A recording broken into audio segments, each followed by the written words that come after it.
Welcome back to my channel. This is Toby, T-O-B-E, and this is part 13 of me making an international dump truck from scratch. And in this episode we're gonna be making the dashboard, so stick around and I hope you enjoy. Okay, so let's take a measurement, and I started out by taking the inside measurement from one A-pillar to the next. Using this measurement, I created a paper template of the dash with all the important details, and of course using Google for reference images. And it looks good, so let's start cutting some styrene plastic. Yes, nothing like a sharp knife to make your cuts smooth and easy.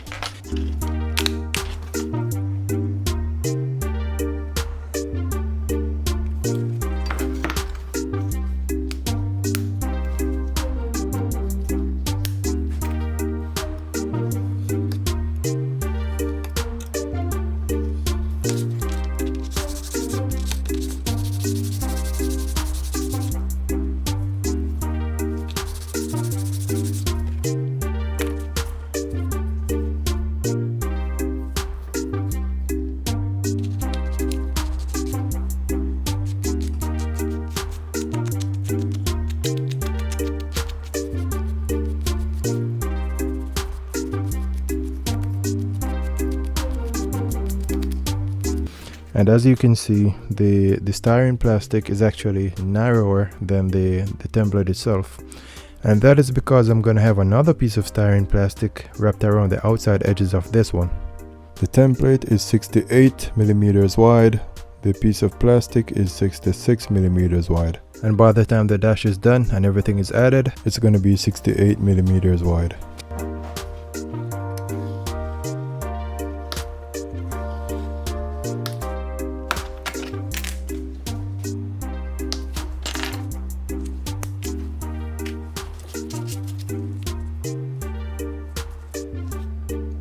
And this is just MEK. You could always use super glue.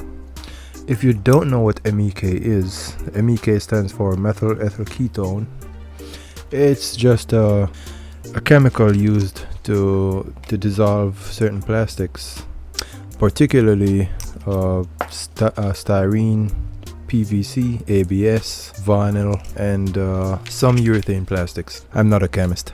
For hobby and model making purposes, MEK is often branded as styrene cement, or maybe hobby plastic cement, or PVC cement, or ABS cement. Different companies use different names.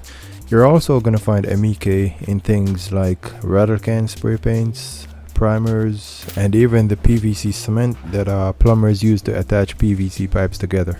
MEK is flammable, toxic, and can be very dangerous if you abuse it. If you use it in a well-ventilated area, then you'll be okay.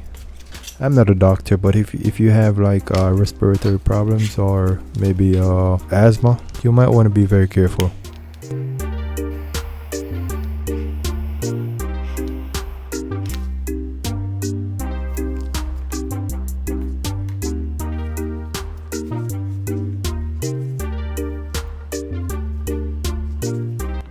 And now this is the piece of styrene that I said was going to wrap around the edge of the original piece. This is it. And by the way, this is all 1mm styrene sheet.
I'm just carving the plastic to try to get it down to the line. The sharper the blade, the better. And when it comes to doing this, you actually want to hold the blade as short as possible for maximum control. You want to get the feeling as if you're using a pencil to draw. You want to be in control of the blade.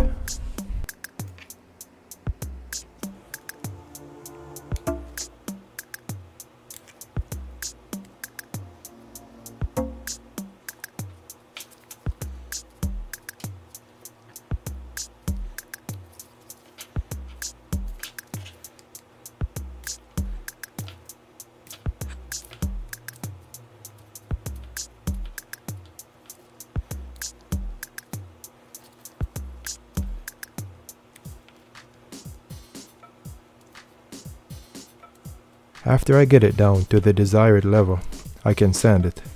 A nail file is ideal for sanding surfaces like this, surfaces that you're trying to keep flat.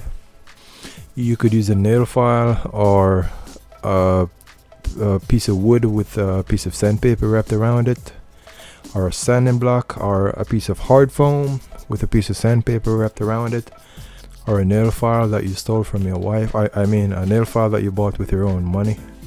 It works really well.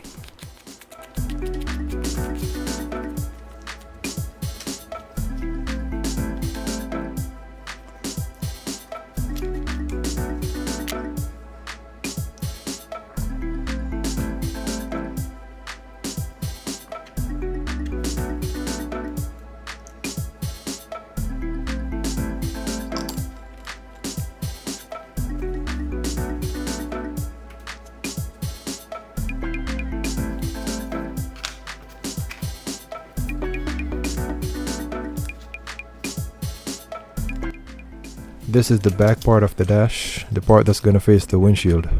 I'm pretty sure that you could figure that out on your own, but I just wanted to tell you anyway.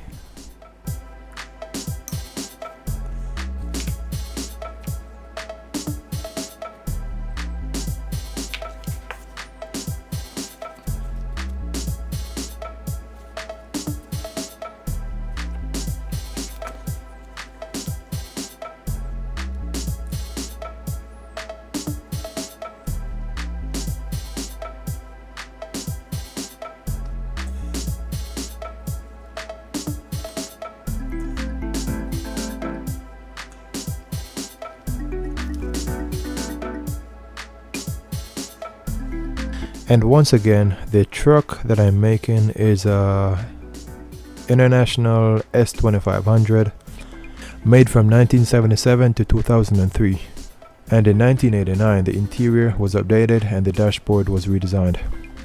I'm trying to make a 1986 truck, so this is the old dashboard, and I'm trying to make it as close as possible. So let's see how that goes.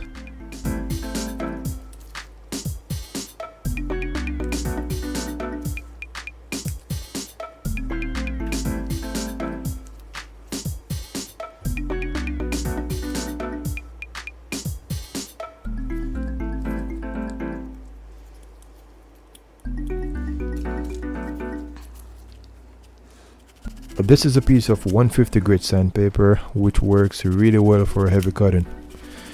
If you want a more aggressive cut, you could use like 80 grit, 100 grit or 80 grit, and then go over it with your smoother sandpapers. And what I'm doing right here is rounding off the front edge of the dash. Just trying to shape it up and make it look like it's supposed to.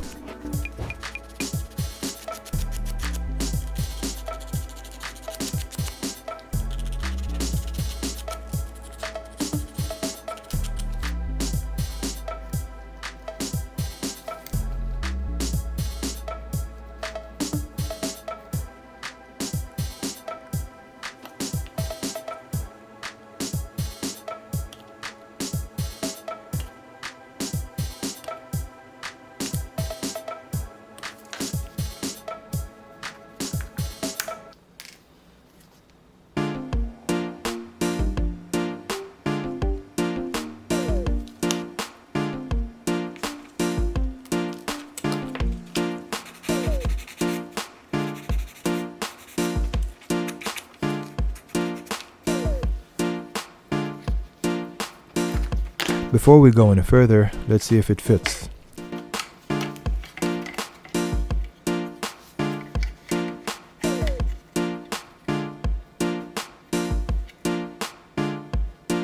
And it does fit. Nice. Let's make some cutouts for the door hinges so the doors can open and close.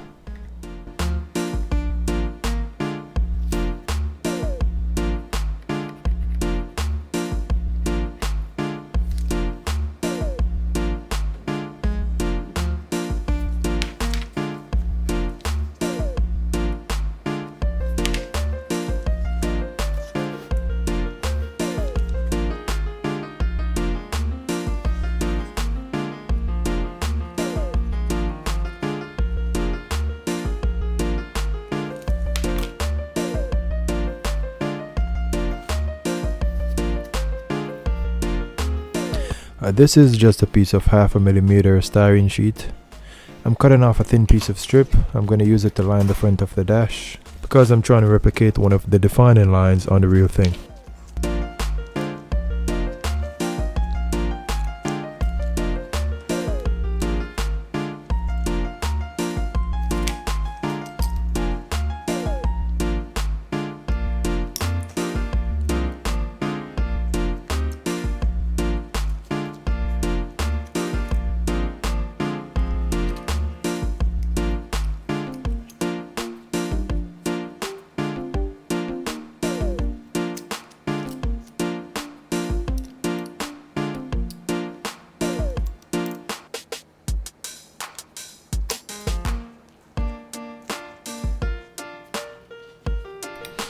One of the things about MEK is that it temporarily weakens plastic, causing it to break when pressure is applied.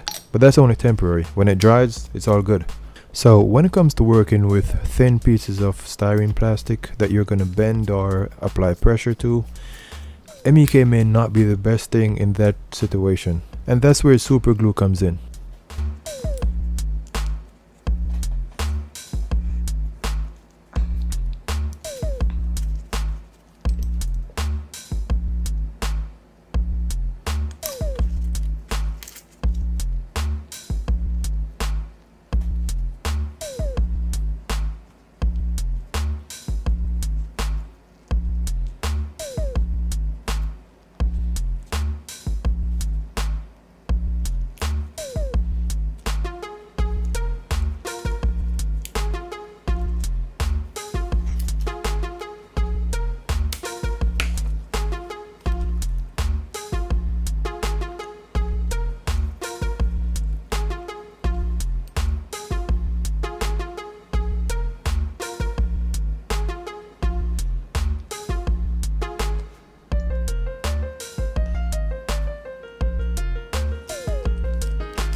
Now that this is done, it's time to fill the cracks and the holes. This bottle contains little bits and pieces of styrene plastic soaked in acetone. MEK could also work. Leave it for a few hours and the styrene plastic melts and becomes something that I can only describe as the perfect styrene plastic putty. I find that the best way to apply this thing is to press it down onto the surface. Not wiping it on because it never works that way, but press it onto the surface. It definitely looks a little bit questionable when you just start using it, but when it dries it looks just like the styrene plastic that you're applying it to. And for the best results, you want to keep the knife wet by dipping it into some acetone or MEK to try to keep everything soft and smooth as you work. I'm really not trying to get it perfect, I'm just trying to get it in all the areas that it needs to be.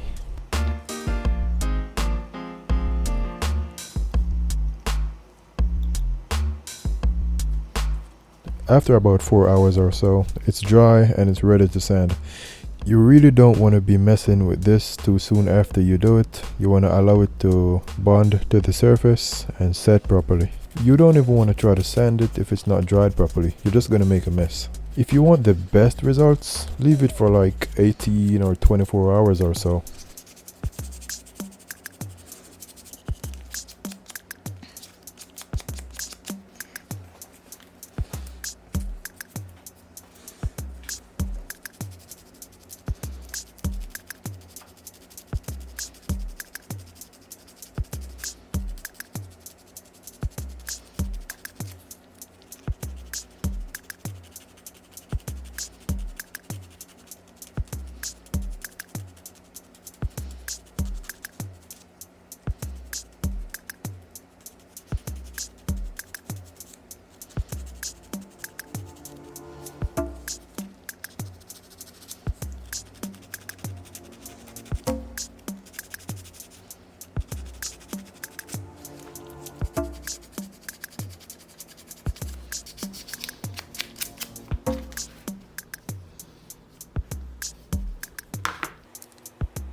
This is where the passenger side climate control vent would be. If you got the cheaper option without AC, then all you got was a stamped out area on the dash where the vent would be, serving as a constant reminder of how cheap you are, just like this one.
And now it's time to make the gauge cluster.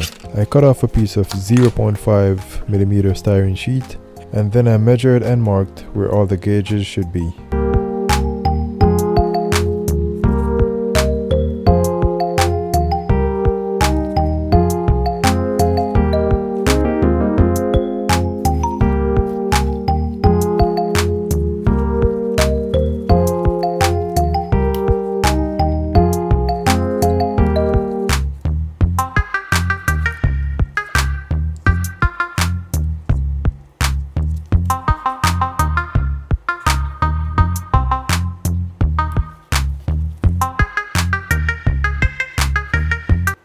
For the tachometer and the speedometer holes, I was going to use this 1/4 inch punch to punch all the way through.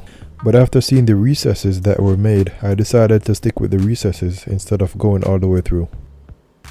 I could have just drilled them all the way through like I did for the other gauges, but I just wanted to see how things would have turned out if I did them this way. I'm not sure if I like it, but it looks okay.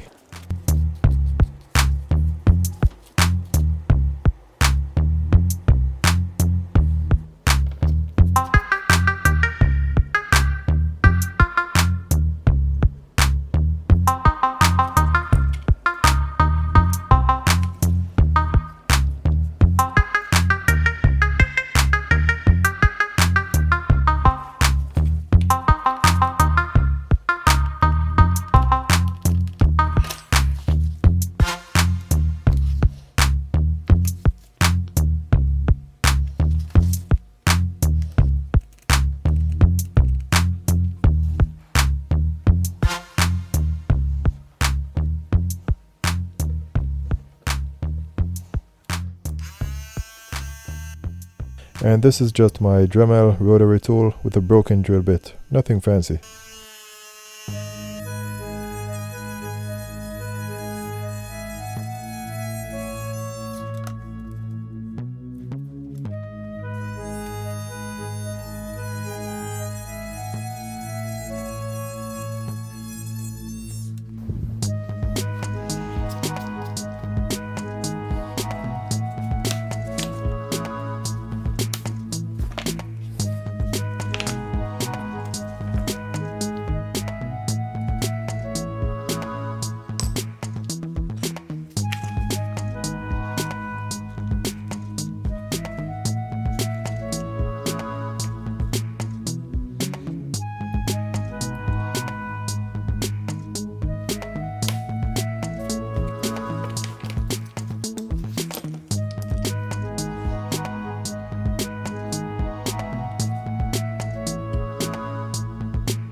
You know, I actually make all my music myself. All the music you hear in all of my videos, I make them myself.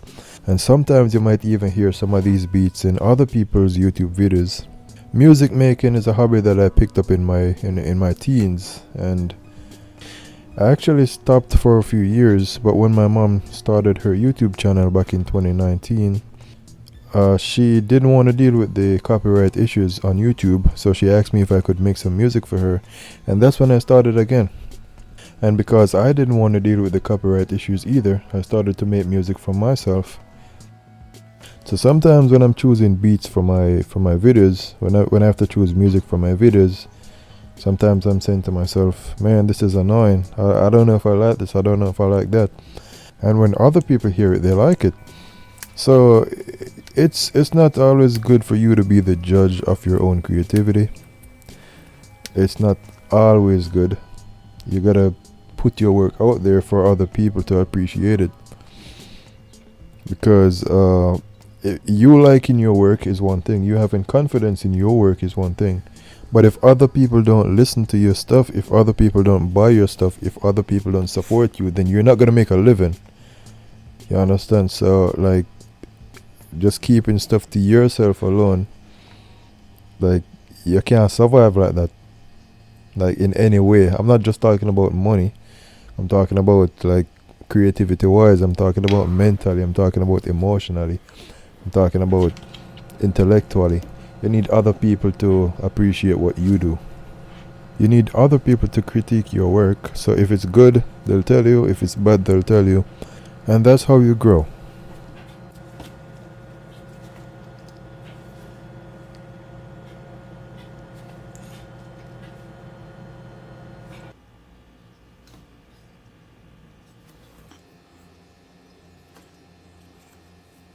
All the important pieces are added. Let's see how it fits in the cab of the truck. I just want to make sure the doors are closing properly and that the dash is properly seated where it's supposed to be. And as you can see, everything looks great. It's now time to put on some color and add some details. First I get it painted in the main color, which is beige in this case, and then I painted all the areas that are supposed to be black with black.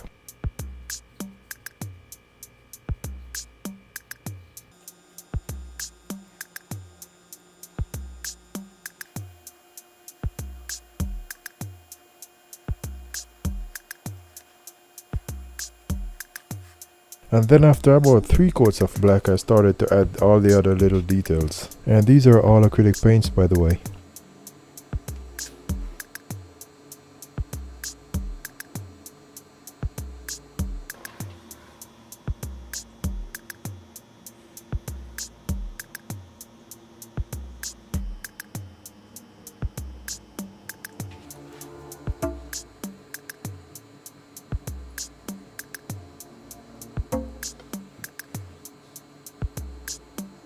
And because the dash is so small, these little details don't have to be perfect.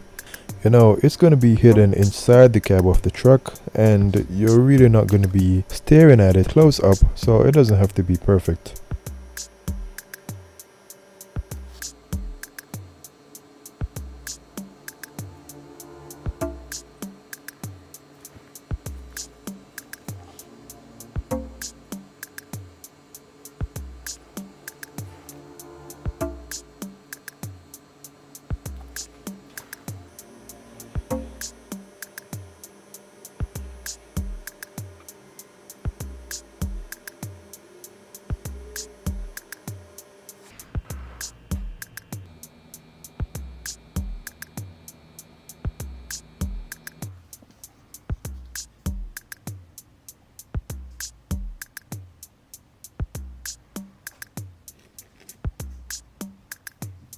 And there you have it, it's all done. I hope you enjoyed the video. Feel free to like, share and subscribe. And until next time, I'm Toby.